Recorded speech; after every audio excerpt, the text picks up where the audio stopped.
예수께서 무리를 보시고 산에 올라가 앉으시니 제자들이 나아온지라. 입을 열어 가르쳐 이르시되 심령이 가난한 자는 복이 있나니 천국이 그들의 것이며, 애통하는 자는 복이 있나니 그들이 위로를 받을 것이며, 온유한 자는 복이 있나니 그들이 땅을 기업으로 받을 것이며, 의에 줄이고 목마른 자는 복이 있나니 그들이 배부를 것이며, 긍휼히 여기는 자는 복이 있나니 그들이 긍휼히 여김을 받을 것이며, 마음이 청결한 자는 복이 있나니 그들이 하나님을 볼 것이며, 화평하게 하는 자는 복이 있나니 그들이 하나님의 아들이라 일컬음을 받을 것이며, 의를 위하여 박해를 받은 자는 복이 있나니 천국이 그들의 것임이라. 나로 말미암아 너희를 욕하고 박해하고 거짓으로 너희를 거슬러 모든 악한 말을 할 때에는 너희에게 복이 있나니 기뻐하고 즐거워하라. 하늘에서 너희의 상이 큼이라. 너희 전에 있던 선지자들도 이같이 박해하였느니라. 너희는 세상의 소금이니 소금이 만일 그 맛을 잃으면 무엇으로 짜게 하리요?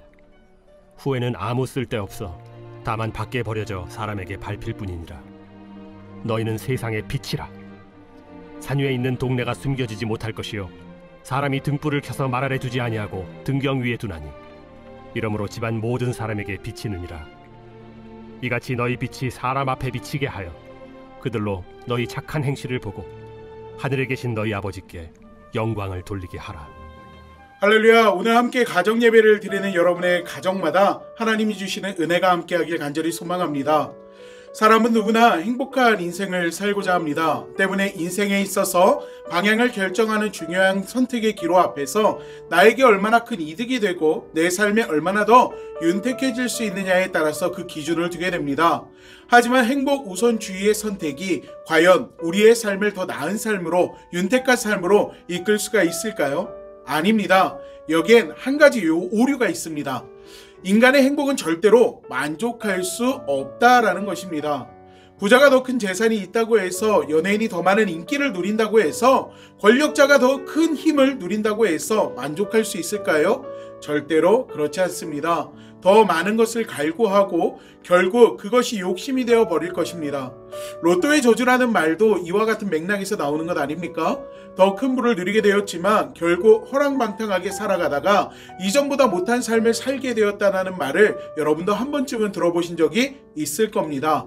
물론 모두가 그런 것은 아니지만 그렇다고 무시할 수 있는 말도 아닙니다.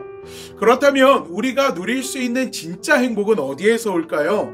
오늘 우리에게 예수님은 진정한 복이 무엇인지, 또 그것을 추구하는 자가 어떤 삶을 살게 되는지 분명하게 말씀하고 있습니다.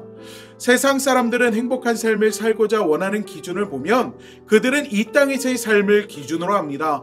건강하고 경제적으로 부유하고 자녀가 출세하고 자손이 번성하며 권력과 힘이 있고 다른 사람들이 우러러볼 만한 존경을 받는 삶을 행복한 삶이라고 생각을 합니다. 하지만 여러분, 우리는 이 땅이 아닌 저 천국을 기준으로 행복을 기준을 찾아야 합니다. 때문에 예수님도 우리에게 뭐라고 말씀하십니까? 가난하고 애통하며 박해를 받는 자들이 천국에서 복이 있다고 말씀하시지 않습니까? 예수님은 믿음으로 이러한 고난을 당할 때 슬퍼하기보다 도리어 기뻐하고 즐거워하라고 말씀하십니다. 이 땅에서는 고난을 당하지만 천국에서 그 상이 크기 때문입니다.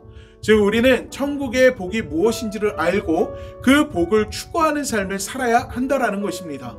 하지만 문제는 많은 성도들이 이러한 사실을 모른다는 것입니다. 아니, 알고 있다 할지라도 지식적으로만 알고 있다 보니까 세상 사람들과 다른 천국의 복을 추구하는 삶을 살아가는 것이 아니라 세상 사람들과 같은 것을 추구하는 모습들을 보이게 됩니다.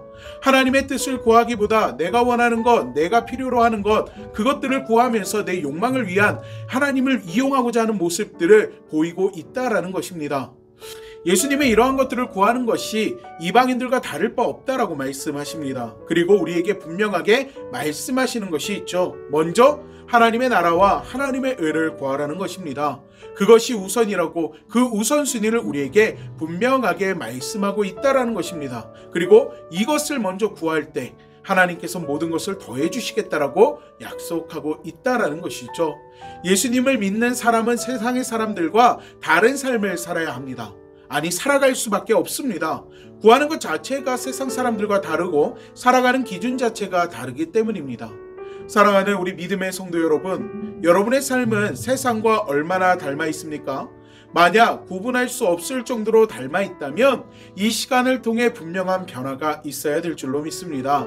성도가 세상과 다름없는 삶을 살아간다면 우리는 그 누구에게도 본이 될 수 없는 삶을 살아가는 것이기 때문입니다. 이사야 43장 21절 말씀을 보면은요, 이 백성은 내가 나를 위해 지었나니 나를 찬송하게 하려 함이니라 라고 분명하게 말씀하고 있는 것을 볼 수가 있습니다. 주님을 찬양받을 수 있는 삶, 또 우리가 주님 앞에 영광 돌리는 삶을 살아가는 것이 우리를 창조한 목적이라고 분명하게 말씀하고 있는 것입니다. 때문에 우리의 인생의 목적 역시 이와 같아야 합니다. 하나님이 사랑하시는 우리 믿음의 성도 여러분, 성도는 예수님을 믿는 믿음을 통해서, 그리고 그 삶을 통해서 예수님이 드러나도록 하는 존재여야 합니다. 이것을 위해 우리는 하나님의 은혜를 누리며 살아가고 있는 것입니다. 이스라엘이여, 너는 행복한 사람이로다. 여호와의 구원을 너같이 얻은 백성이 누구냐? 그는 너를 돕는 방패시요 내 영광의 칼이시로다. 내 대적이 내게 복종하리니 내가 그들의 높은 곳을 밟으리로다. 오늘 함께 예배를 드리는 여러분, 세상의 기준으로 행복을 찾는 것이 아니라 예수님 안에서 행복을 찾는 여러분이 되기를 간절히 축원합니다. 주님 안에서 행복의 길을 걸어갈 때 우리에게 주어진 사명을 충실히 감당하는 삶을 살아가므로 세상의 복을 전달하는 통로가 될 줄로 믿습니다. 그 축복의 통로가 여러분의 가정이 되기를 간절히 소망합니다. 기도하겠습니다.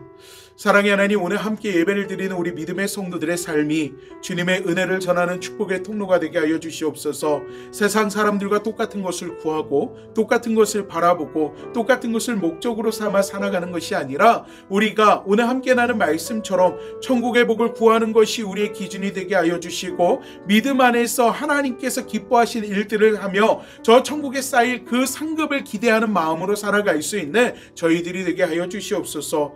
혹 오늘 말씀을 통해서 우리의 신앙과 믿음을 돌아보았을 때 하나님, 우리가 세상 사람들과 구분되지 않는 삶을 살아가고 있다면 하나님께서 이 시간 우리의 연약한 믿음을 붙들어 주시사 주님 안에서 180도 변한 삶을 살아갈 수 있는 저희가 되게 하시고, 우리의 모든 우선순위가 주님이 원하시는 일들이 되어질 수 있도록 그 영적인 분별력을 저희에게 더하여 주시옵소서. 주님께서 우리 믿음의 성도들의 삶을 주님의 능력의 손으로 붙드시고 이끄시고 인도하여 주시길 간절히 소망하며 예수님의 이름으로 기도하옵나이다. 아멘.